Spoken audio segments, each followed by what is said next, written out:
Tudo bom, pessoal? Eu sou o Rodrigo Terra, estou representando a Fast Company Brasil e a Fundação Dom Cabral numa série de podcasts e webcasts sobre o ESG na sala do conselho. Estou aqui hoje com a Onara Lima e com a Irlana, que a gente já conhece de casa, a Irlana de Castro. E eu vou convidar a Irlana agora, de surpresa, para ela falar um pouco do tema que a gente vai discutir aqui e depois a gente começa a conversar com a Onara. A gente estava conversando aqui que uma coisa muito interessante que Onara traz para a gente duas coisas interessantes aqui no conjunto do curso, né, que tá rolando aqui esses dias. Um é que a gente está falando de ESG na sala do conselho, né? E o curso, a sala está cheia de conselheiros, empresários, C-level, presidentes. E Onara tem uma representatividade aqui importante porque ela é uma head de ESG, uma executiva que faz isso tudo acontecer na prática, né? Então essas discussões que estão passando, que estão sendo, né, toda a problematização que está rolando aqui, é uma problematização que estoura na mão, né, de Onara dentro de uma organização gigante. Então, esse é um primeiro aspecto, que é um dos primeiros temas que está sobre a mesa aqui nesse nosso podcast de hoje. E, por outro lado, Onara também, e aí nós estamos juntas nisso, acabou no Dia da Mulher, acabou de lançar um livro onde ela é coautora, junto com outras 30 coautoras, sobre ESG, as mulheres e o ESG, e eu estou fazendo parte exatamente numa rede de mulheres na Angelus, que é a Professional Network que eu faço parte de mulheres. Nós temos exatamente nesse momento desenvolvendo um livro que se chama Vamos Mulherar o ESG, que é o nome do projeto por enquanto, com outras 20 autoras. E a gente estava discutindo, eu acho que isso está sobre a mesa também, talvez a gente comece até por aí, o papel das mulheres na implementação do ESG no ambiente de negócios. Sim. Né, que não tem sido pouco, porque primeiro tem uma adesão muito grande de todas nós, das mulheres profissionais, empresárias, empreendedoras, está uma mobilização muito grande e orgânica, inclusive, né, no tema. E eu acho que isso vai fazer muita diferença, porque é uma virada de narrativa, e as narrativas, elas não são historinha, né, que a gente conta uma para outra, um para o outro. Narrativas são sistemas operacionais. As narrativas organizam a sociedade. Então, a narrativa do ESG tem uma aderência muito grande com a perspectiva da liderança feminina. E tem uma força muito grande, essa adesão em massa nossa a essa narrativa, como uma potência, uma força para virada realmente, para empurrar essa virada, para puxar essa virada, sei lá que termo usar. Bola rolando, Onara, vem de lá. Fala um pouquinho de você, por favor, e aí vamos entrar no caminho que a Irlana trouxe para a gente. Vamos. Primeiro, ótimo. Obrigada, Irlana. Obrigada pela oportunidade. É bem isso, né? Quando a gente fala de sustentabilidade, a minha jornada começou em um momento, há 20 anos atrás, onde ainda o aspecto ESG não era conhecido dessa forma, mas já estava ali, obviamente, permeando pelos negócios e muito focado no viés ambiental em algumas empresas, pela natureza do negócio, e outras muito focada no social.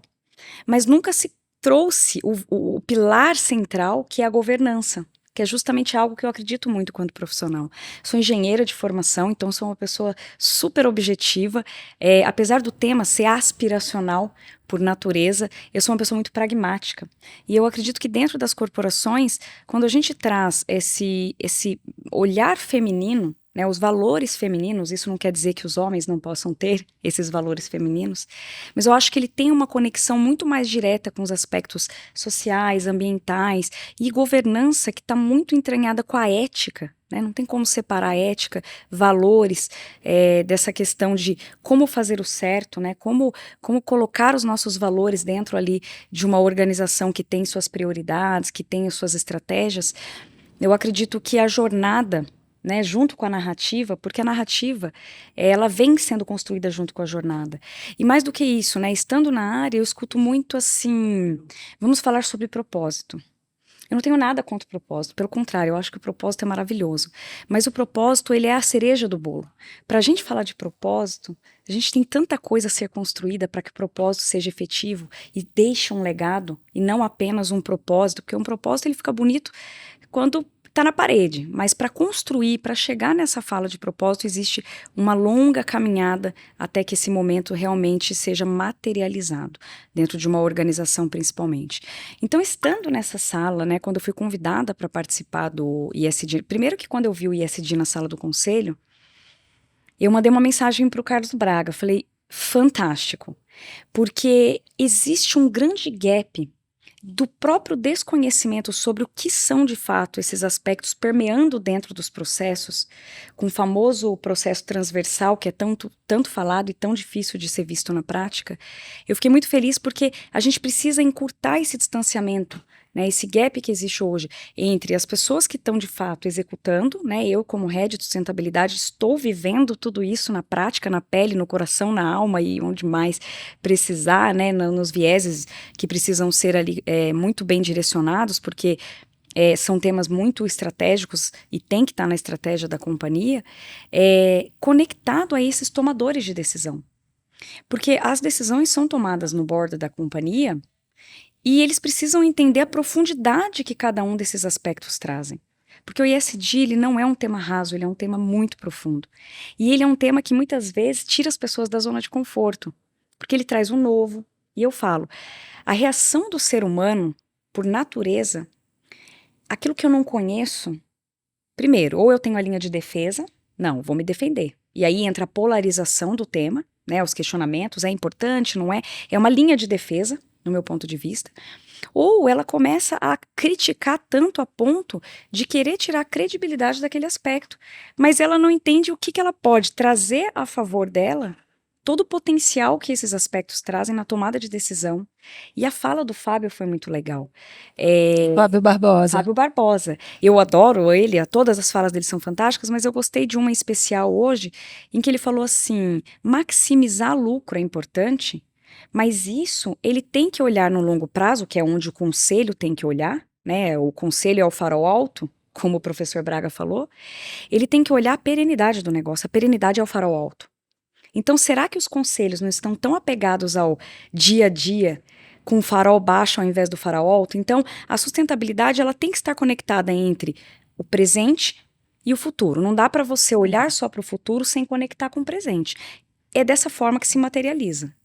Certo. Tem um ponto de conexão puxando o que o Fábio Barbosa trouxe, né, que a gente está aqui empolgado com a presença dele aqui, que foi muito legal, de fato, o Fábio é um farol. Ele trouxe um ponto de amarração nesse gap que você está citando aí, exatamente a política de incentivo dos executivos. Então, ele trouxe uma fala que para mim também foi muito marcante, que é a política de incentivo, ela é um item de risco do negócio.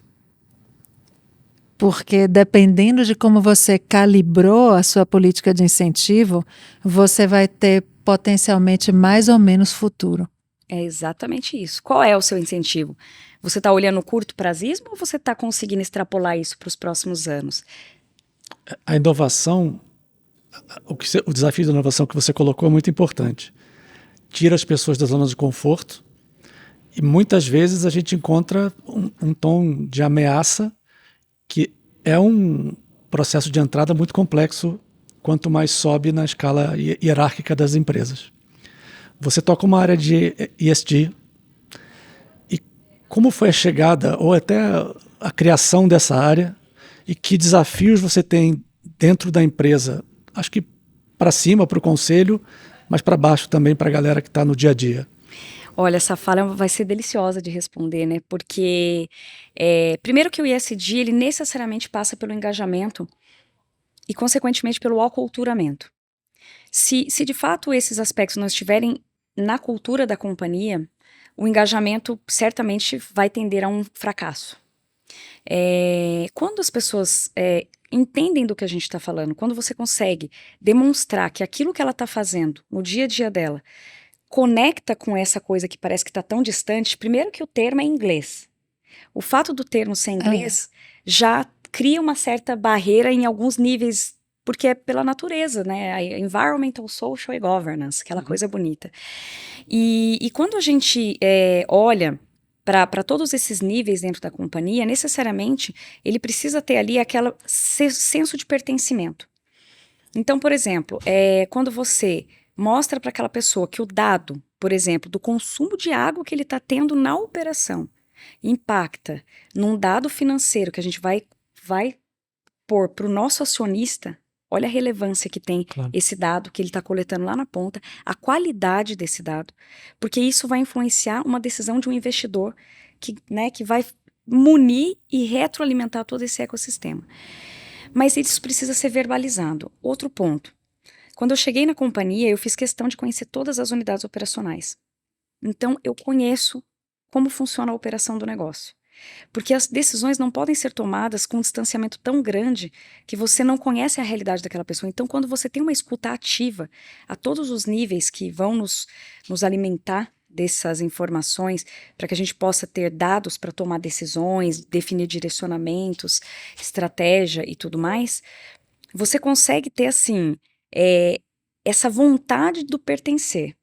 Então, a gente procura fazer workshops que falem uma linguagem que seja acessível a todos os níveis, porque não dá para você falar a mesma língua para o conselho e para uma pessoa que está lá na linha de frente. Tem que ser adaptável essa linguagem, essa comunicação. Eu queria até pegar um gancho aqui nessa parte de linguagem, porque assim como as narrativas são sistemas operacionais, as linguagens, elas operam dentro dessas narrativas e elas estruturam também, fazem isso acontecer, né? SG está aí rodando, já tem um tempo, né? Vai vindo, o tema vem evoluindo, né? Na realidade, a sociedade sempre demandou que as empresas tivessem responsabilidade com o meio ambiente, responsabilidade com as pessoas. Isso sempre foi uma demanda da sociedade. A diferença é que agora essa é uma demanda do capital. Que define a regra do jogo. Exato. Que no capitalismo, quem manda é o capital. E quando o capital converge com a sociedade, isso é novo. E isso tem uma potência que estamos vendo, né? E que veremos de maneira acelerada. Mas, voltando à questão da linguagem, o ESG tem um problema de linguagem. Isso que a Onara falou, na prática, é um fato concreto e é uma barreira que a gente precisa endereçar. Essa discussão do ESG, não só pelo fato de ser em inglês, porque a governança da conversa é global, né? Então, você pode traduzir como você quiser, ASG. Não vai pegar, porque a governança é global e essa é uma conversa de toda a comunidade global de negócios, simultânea, né? Então, você vem construindo essa discussão desde as áreas de compliance, né? Risco, jurídico, o pessoal super técnico, ambientalista, segurança no trabalho, sociólogos, psicólogos. Então, você vem compondo uma linguagem técnica, complexa, hermética. E aí você joga isso dentro da organização, isso não faz sentido nenhum, as pessoas não compreendem. Então, a gente precisa saber traduzir isso e construir sentido, porque não é só traduzir. Isso tem que fazer sentido, porque estavam discutindo lá dentro, acho que foi até você que estava falando sobre isso, Onara, agora eu não sei, você vai se lembrar. Mas quando isso desce na organização, você tem o conselho e o C-Level comprometidos com o ESG, mas lá na ponta, o gerente de operações, não foi você? Uhum. Então, puxa daí, o cara tá assim, não, mas sua meta deixa essa conversa para lá, foca nisso aqui, porque fala, vá. Foi exatamente a minha fala, porque o que acontece é que muitas vezes, né, essa linha de frente, onde tudo acontece, porque na operação é onde tudo acontece de fato, tem uma pessoa que está ali subsidiando, munindo de dados e se dedicando aos aspectos ESG, e o gestor imediato não tem conhecimento ou não está comprometido, ou não entendeu a relevância desse tema na companhia. E essa linha de frente, ela tem essa dor de falar, poxa, eu tenho essa demanda. E o gestor fala, não, isso não é prioridade, passa para outra. Então, esse cascateamento, né, de comprometimento e de apoio, ele tem que ser muito bem reconhecido dentro de cada papel dentro da organização. E esse é um enorme desafio. É um desafio. E é um desafio de linguagem. Não é somente um desafio de entendimento também, não. É Sim. de sentido, de linguagem, sabe? E aí você falou uma coisa muito interessante, né? Porque assim, eu sou uma profissional que eu iniciei na área muito técnica. Sou engenheira. A minha primeira profissão, assim, exercer a profissão de engenheiro ambiental, que já aconteceu logo no segundo ano da faculdade, foi em estação de tratamento de efluentes. E eu realmente fazia as análises, né, DBO, DQO, e depois eu fui passando por licenciamento, toda essa parte muito técnica foi a minha base de formação dentro de indústrias, né, setor alimentício, siderurgia, papel e celulose, floresta, serviços. E qual que é o ponto de inflexão que eu tive e que me dá essa bagagem? É quando você faz a inflexão de uma carreira muito técnica, porque os aspectos ESG têm o lado do técnico, para um lado executivo, ou seja, tomador de decisão, como se conecta, como se traduz todo esse techniquez para uma estratégia, liderança, porque você tem que liderar o tema, você tem que ter consistência. Eu iniciei essa jornada de transição em 2015, que foi quando eu participei de um grande processo de IPO. A empresa era uma empresa de serviços ambientais, então realmente a estratégia estava conectada. Não é que a estratégia estava conectada, a estratégia do negócio era aquilo. Uhum. Então realmente eu fiz essa inflexão. Por isso hoje eu vejo a necessidade de que os debates sejam mais profundos, porque não dá para ser raso. E de outra forma, quando a gente se esconde atrás dessa polarização que nós falamos, a gente cai num grande risco da inércia. E a inércia é um lugar muito perigoso. E você saber a direção não basta se você não equilibrar essa velocidade, né? Então, ok, eu sei a direção, agora eu tenho o desafio de calibrar a velocidade, justamente para não acelerar e cair num greenwashing da vida e nem ser tão lento a ponto de que nós não temos mais todo esse tempo do mundo. Então, acho que esse é o grande desafio. E só os conselhos poderão nos apoiar nessa velocidade, né? E na prioridade, né? Sim.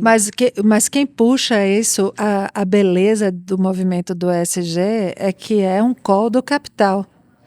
Então, o conselho reage, você tem, toda empresa, né? Assim, simples, uma criativa falando, né? Traduzindo aqui, então vai ficar fácil. Você tem 3 stakeholders, 3 públicos de interesse que são fundamentais. Você tem a sua força de trabalho, que sem ela não se faz nada. Você tem o seu cliente ou consumidor, que também sem ele não se faz nada, não existe. E você tem o seu investidor, que também sem ele não existe. Então você tem 3 stakeholders: investidores, colaboradores e consumidores. Os 3 estão alinhados nas mesmas urgências e prioridades. Não é opcional. Sim. ESG é contextual, não é mais uma opção. Então, mais a voz que manda, né, enfim, na direção dos negócios, em geral, não em todas, mas em geral, o usual é a voz dos investidores. Sim. Né? Então, agora acelera. E isso, o conselho deu tom. E isso para a gente puxa o carro, né? Queria pegar um gancho seu e aplicar com a Onara a questão da comunicação. E aí você falou de vários públicos. A gente falou de vários públicos, os 3 que você falou agora, a gente falou... Mas tem uma questão também que é o conflito de gerações. E você está no meio de tudo. Porque meus filhos, jovens, eles já nasceram com o DNA de ESG. Todo mundo de talvez 30 menos, 25 menos, já cobra isso. E aí as equipes dentro da empresa, que se dizem ESG, já começam a cobrar também, que foi o que você trouxe um pouco. Aí chega aqui a Onara e para cima tem os stakeholders, que são pessoas um pouco mais velhas, com uma experiência pregressa muito forte, com as certezas muito concretas. Então você tem o novo acontecendo de uma forma importante, você tem o conselho mais tradicional e você está no meio. Como é que você lida com isso? Porque se justificar para baixo é muito importante, se justificar para cima também é muito importante. Você está no meio do... Eu estou no meio literalmente, né? Tanto profissionalmente como 40 anos, é uma idade que literalmente é ali o meio. Primeiro que eu acredito numa coisa como ser humano. As nossas certezas são muito perigosas. Isso é um fato, é uma coisa que eu levo para minha vida. Mas, de outro lado, você ter muita sabedoria de lidar com essas questões geracionais, porque eu acredito que hoje nós ainda vivemos muros geracionais. E nós precisamos construir pontes geracionais. Porque quando a gente conseguir criar pontes que se conectem entre a geração mais sênior e essa geração que está chegando e nós que estamos aqui, nós temos como obrigação esse equilíbrio, que não é um equilíbrio fácil. Então a gente precisa estar o tempo todo traduzindo, a tecla SAP tem que estar ligada todo o tempo. Então você poder conversar, mas com uma escuta muito ativa, sem nenhum tipo de preconceito, né, você consegue extrair o melhor de cada um. Eu entendo que essa nova geração, eles têm uma questão aspiracional e de valores muito mais forte do que qualquer outra. De outro lado, o repertório, né, o famoso background, né, eu tenho um pouco de birra desse background, porque eu acho que o background ele é importante, mas a gente tem que tomar muito cuidado de não nos cegarmos com esse background e esquecermos de olhar para frente. Porque o background é aquilo que te trouxe até aqui. E o frontground, né? E na velocidade que as coisas estão acontecendo, e em todo esse mundo transitório que a gente está vivendo, certamente não é o que vai te levar até onde você precisa chegar. Então nós precisamos valorizar o que nos trouxe, mas estar muito aberto ao que vai nos levar onde a gente precisa chegar. Hoje é muito difícil você controlar externalidades e você olhar um planejamento de longo prazo, porque as coisas estão mudando muito rápido. Então essa previsibilidade que há alguns anos era mais simples, hoje ela é muito desafiadora. E a nova geração, ele tem uma rapidez de adaptabilidade muito maior do que as pessoas que estão acostumadas com uma velocidade de mundo muito diferente. Baseadas em crença. Porque isso abre muito... Todo o tempo. Sim. E tem as crenças que são limitantes, que quase todas, se a gente parar para pensar, elas podem ir por esse viés muito tendencioso, daquilo que eu acreditei, daquilo que me trouxe até aqui. Eu tenho dificuldade de abrir mão. Esses dias eu ouvi uma coisa muito engraçada. Eu participo de um grupo que chama Future Hackers. Então eles são os hackeadores do futuro. Então eles olham o mundo todo, o que está acontecendo, e ele falou uma coisa que eu gostei. Ele falou assim, nossa cultura brasileira tem a vaidade do legado. E vaidade e legado são duas coisas que não deveriam estar na mesma caixa, porque o legado é aquela coisa que você faz sem aquele apego. Você faz, você deixa seu legado, mas você segue. E a vaidade é aquilo que a gente tem dificuldade de deixar, né, levar o que tem de bom, mas seguir em frente. Mas eu acho que a gente precisa ter uma palavra de ordem nesse equilíbrio que se chama respeito. Se nós conseguirmos colocar o respeito como base, a gente consegue atender a todos os públicos. Os nossos conselhos são muito old school ainda. E o medo do novo, ele paralisa. Então, quando você chega numa sala, normalmente, você pode ter o lugar de fala, mas raramente você tem um lugar de escuta, que é o que a gente conversou muito aqui. E é tão intimidador isso, porque quando você entra no ambiente, o ambiente, ele pesa. Você entra... E primeiro, você tem que ficar perto da porta, né? Você entra, você é um convidado naquele conselho, você não é parte, você é um convidado. E você tem que sentar perto da porta. Você não pode nem sentar em outro... É ali o seu lugar. Então, essa questão do lugar de escuta, ele é muito mais importante do que o lugar de fala. E eu acho que hoje a gente ainda está falando mais de lugar de fala do que efetivamente o lugar de escuta, que é onde a representatividade acontece, é onde as ideias diversas acontecem, é onde os melhores resultados acontecem, é onde os pontos de vista e relacionado a um único problema, conecta com potencial. Eu acho que o potencial ele só acontece quando os fios soltos se conectam. Não é à toa que a energia só é potente quando você coloca numa tomada. O fio solto não tem nenhuma potência de energia. Então eu sempre falo que a gente precisa fazer o plug and play. Peraí, vamos pensar. Tem muita ponta solta aqui. E ponta solta não gera energia. Então acho que esse é o desafio. Conectar essas pontas soltas e com muita base em respeito. Respeitando aquilo que o sênior tem mais para falar, mas sem desvalorizar aquilo que a nova geração tem para trazer. Essa questão de o lugar no conselho não é dentro, para quem chega de novo, não é dentro do conselho, Não. Linguagem. Linguagem. Linguagem, cara. Exatamente. A linguagem das organizações construídas dentro de uma lógica, de um modelo que está esgotado. E a gente está exatamente nesse aqui, nesse agora, reinventando esse modelo. E a ESG é uma narrativa de transição. Perfeito. E a tendência dela, inclusive, é deixar de existir. Sim. Você lembra na época, você também, marketing, quando a gente estudava marketing, acho que foi o Packard, o David Packard, talvez, lá anos 80, 90, que disse uma famosa frase que é assim, o marketing é tão importante, é muito importante para ficar apenas na responsabilidade da área de marketing.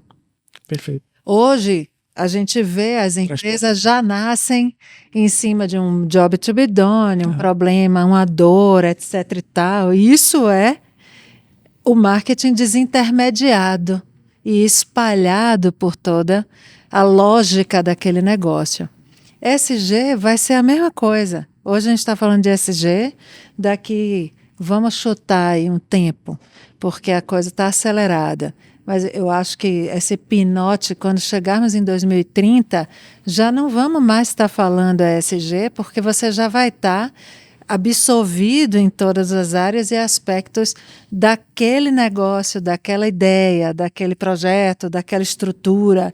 Mas hoje a gente tem basicamente um triângulo se encaixando num buraco de um quadrado, entendeu? Então, você vai precisar ser jeitoso, você vai precisar, enfim, ser habilidoso para poder fazer com que esses mundos se encontrem num objetivo comum de transformação e dentro de uma ideia central, que o ESG traz uma ideia central, que é a ideia da regeneração.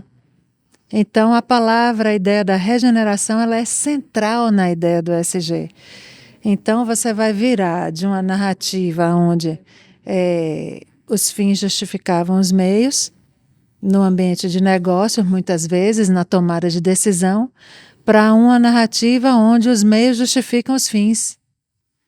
Perfeito. Essas viradas de chave que estão rolando aqui agora necessitam de gestoras e gestores, mas habilidosos e competentes e profundos, como o exemplo da Onara. Mais um gancho importante, que aí é a colaboração.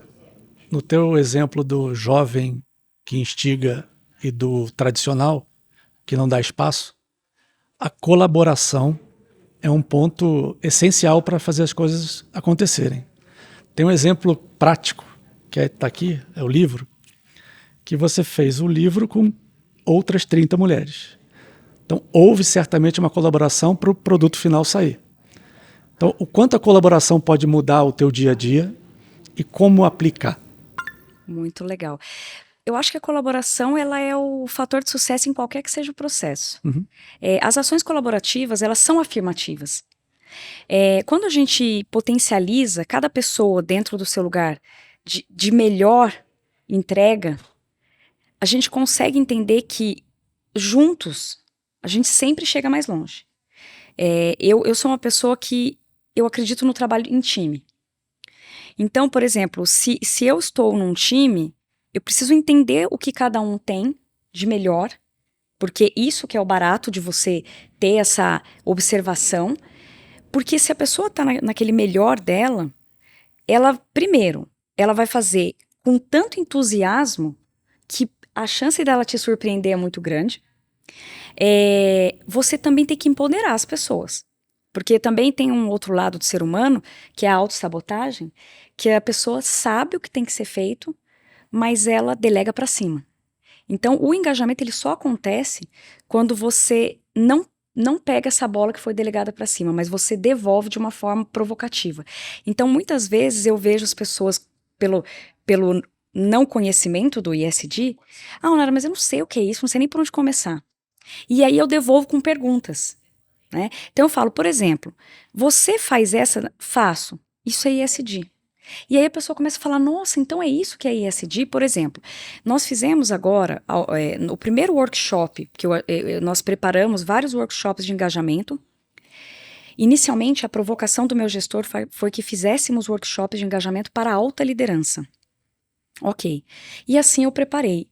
No primeiro workshop eu já perguntei, podemos transmitir online para toda a companhia? Porque a minha ideia é que reverberasse, que fosse mais potente. Então eu não queria que fossem só os executivos. Os executivos, sim, são ali os nossos, são as pessoas que a gente mais precisa ter com a gente nessa jornada. Mas eu também precisava que as outras pessoas soubessem o que estava acontecendo. E foi tão sucesso que mais de 1.000 pessoas entraram online, participaram, deram dicas para os próximos eventos. E o primeiro workshop desse ano, eu falei que nós precisávamos falar do S. Porque o S ele tem dois grandes caminhos. A gestão do capital humano, que é quando a gente fala para dentro, né? Como estão as pessoas que trabalham comigo. Porque todo CNPJ, ele é composto de CPFs. Uhum. Nenhum CNPJ faz nada. Então isso tem que estar todo dia muito claro dentro da gente que são CPFs que tornam um CNPJ potente.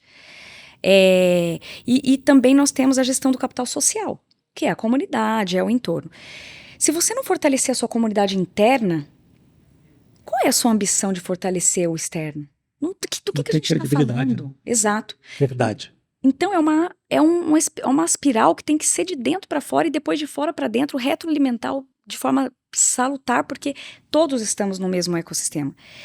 E o primeiro do ano foi sobre gestão do capital humano e nós falamos sobre saúde mental. E muita gente veio me falar, mas Nara, o que tem a ver o ISD com saúde mental? Então, olha o movimento disruptivo que vai trazer essa potência de muito mais pessoas acreditando o que é o ISD e o que ele é importante na vida dele. E daí nós levamos um médico, né, um psiquiatra, psicanalista, super bacana, foi um bate-papo, não foi bem uma palestra. E o retorno do nosso público interno foi tão forte, as pessoas estavam tão carentes daquilo. E aí todo mundo veio falar, agora eu tô gostando do ISD, hein, Nara? Então, assim, a gente precisa entender onde estão as dores das pessoas, porque isso arrasta a multidão. Né? Se você conectar com aquilo que tá doendo, você não tem lugar melhor para estar do que aquele momento. Então, acho que quando a gente consegue entender, e isso é uma questão muito de sensibilidade e vontade, a gente entra nisso que você falou, mobilizar as pessoas para que a gente possa olhar para o mesmo lado, porque o ISD, ele é uma jornada de todos nós. Ele nunca vai ser uma jornada independente, solitária, nunca vai ser. Mas, por enquanto, o cenário que a gente observa ainda é muito departamentalizado. É o departamento da Onara, é o departamento do fulano. E eu faço a provocação que se você quer saber o nível de maturidade de uma companhia, dentro desses aspectos, é que quando ela for se posicionar em relação a esses aspectos, ele não vai chamar o head de sustentabilidade para falar.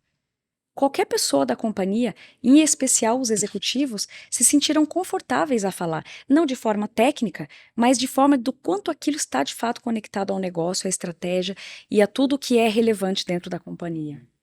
Construção de sentido. Exatamente. ESG é um negócio totalmente abstrato, não sei o que é, não consigo compreender, não sei nem por onde começar. Nara, estou gostando desse ESG. Então, é essa a mágica, construir sentido. Vamos caminhando para o final aqui. Vamos. Eu queria que você falasse um pouco sobre o livro, como ele foi construído, e um pouco sobre ele em si. Ótimo. Uma obra assim, com tanta gente, né? Primeiro que assim, quando a gente observa o movimento da sustentabilidade, ele é na grande maioria, mulheres, tá? Mesmo, assim, é uma realidade. E pode estar muito por aquela questão que a gente comentou dos valores femininos estarem muito conectados a tudo que os aspectos ESG representam. Então, a Andrea, que é a head da editora Líder, Uhum. ela é uma mulher que tem uma história de vida muito, muito inspiradora, e ela observou que as mulheres precisavam desse espaço de fala, de uma forma mais consistente, de uma forma mais perene. E livros é sobre isso, né? O livro é aquela coisa que ele sempre vai... Ele é um legado, Sim. verdadeiro sentido do legado. Então ela fez a provocação de potencializar essas mulheres para que elas pudessem inspirar outras. Então aquela coisa de uma sobe e puxa a outra, o livro ele trouxe esse conceito, que aquelas mulheres que muitas vezes estão com algumas dores, o livro, e esse não é o único, tem o livro Mulheres no Conselho, Mulheres No marketing. em eu vários entendo. setores, e então ela fomentou e potencializou essa visão feminina através do livro, da literatura. E quando a gente conectou essas mulheres que estão atuando na área, certamente ao longo da leitura vai ficar muito latente, essa jornada evolutiva e essa ansiedade de chegarmos no momento em que chegamos. Porque por mais que ele pareça ainda incipiente, para nós que temos uma jornada igual eu, que estou há 20 anos, a gente chegou no nosso melhor lugar. Então a gente olha muito esse copo muito cheio, para falar a verdade. Então a ideia dessas mulheres, essa coletânea, é para que cada uma pudesse contar sua trajetória. O convite foi: conte um pouco sobre sua trajetória e faça a leitura de como você enxerga esse momento. Então o contexto é esse: como chegamos até aqui e como enxergamos no momento que chegamos, e claro, óbvio, não fugindo do que é a sustentabilidade, colocando esse farol alto e trazendo provocações. Perfeito. 31 autoras. E para Legal. aquela boa e velha pergunta, né? Mas não tem mulher preparada, mas não tem mulher pronta. É só fazer o teste, é só olhar, É só olhar aqui, exatamente, é só olhar aí. São 31 já listadas aqui, fora tantas outras de nós. É só, numa sala como essa, virar o pescoço, né, não, e Nara? muitas aí que eu sou, assim, fã. Né? A Denise verdade. Rios, que é a head da Natura, ela é quase que uma psicóloga pra gente. Uhum. Então, assim, o dia que a gente tá lá, tipo assim, meu Deus, quem sou eu na fila do pão? Denise, me ajuda. Então, assim, eu acho que esse fortalecimento, né? Porque nós vamos ter dias difíceis, dias melhores e não tão bons, mas eu acho que a resiliência, né? Até o meu capítulo eu trago isso, né? Sobre a resiliência em acreditarmos naquilo que a gente faz. Eu sou uma entusiasta, gente, assim, esse tema para mim é uma questão de alma, não sei nem explicar. Eu gosto de dizer que o ISD que me encontrou e não eu que encontrei ele, porque eu acredito tanto, e quando a gente estuda e se aprofunda, a gente começa a perceber a potência que esses temas têm, a potência de transformar, mas mais do que isso, é a potência de sermos justos com um stakeholder tão importante na conta corrente, que é pouco falado, que é o meio ambiente. Eu não vou nem falar o planeta, porque eu lembro que quando eu fiz engenharia ambiental, muita gente falava, eu quero salvar o planeta. Eu era pouco ambiciosa, eu falava, eu quero fazer a diferença por onde eu passar. Então não importa se tem uma pessoa, se tem duas pessoas, eu quero fazer a diferença naquele ambiente que eu estou. Se eu conseguir fazer isso, já está ótimo. Então eu acho que assim, esse respeito a esse stakeholder que é tão importante, e a gente sabe que a capacidade de regeneração, e nós falamos de sistemas regenerativos aqui, a capacidade de regeneração do planeta, ela é bem menor do que a capacidade que nós estamos usando os recursos naturais. E eu até li um livro que chama A Visão da Sustentabilidade pelos Economistas, são 15 economistas e todos homens. Hoje eu fiz essa leitura, olha que engraçado, eu li o livro, olha que interessante, eu li esse livro em 2015 a primeira vez, e naquele momento eu não tive a leitura de que, caramba, são 15 ou 16 autores e todos são homens, eu não tive essa leitura lá, e hoje, relendo, falei, putz, não tem uma mulher aqui. Então olha como o mindset até nosso, nossos pré-conceitos de tudo bem, são 16 homens, normal, economistas, e teve um economista que falou uma coisa que eu achei muito forte na primeira leitura, mas depois eu fui entender o contexto. Ele falou assim, o ser humano é a praga do mundo. Isso é muito forte. Ser humano é a praga do mundo. Quando eu li a primeira vez, eu falei, nossa, até me doeu. Eu falei, que absurdo o cara falar uma coisa tão horrorosa desse jeito. Mas depois eu fui ler e eu entendi o contexto. O ser humano, ele entende que é o imediatismo. Por isso que a nova geração é muito bacana, porque eles já vêm imbuído com um chip muito, muito mais provocativo e muito mais corajoso, igual o Fábio falou. Ele vai numa empresa, ele entrevista, ele escolhe. Eu tenho pessoas no meu time de 20, 26 anos, 24, que eles falam assim, nesse segmento eu não quero trabalhar. Bom, vamos terminando. Próximo, eu tenho uma última pergunta. Quem é você na fila do ESG? Aproveitando... Eu adoro falar quem sou eu na fila do pão, né? Já pegamos aqui, já... Pão, eu tô ali, feliz da vida, esperando meu pão quentinho. Sim. Na fila do ESG, eu acredito que eu sou, primeiro, uma pessoa que acredito com toda a minha força. Com toda a minha força. E eu me preparo para esses argumentos. Eu acho que o preparo é muito importante. Porque quando você vai se posicionar, você não... Eu falo que eu nunca fui uma ativista. Eu sempre fui uma pessoa realista.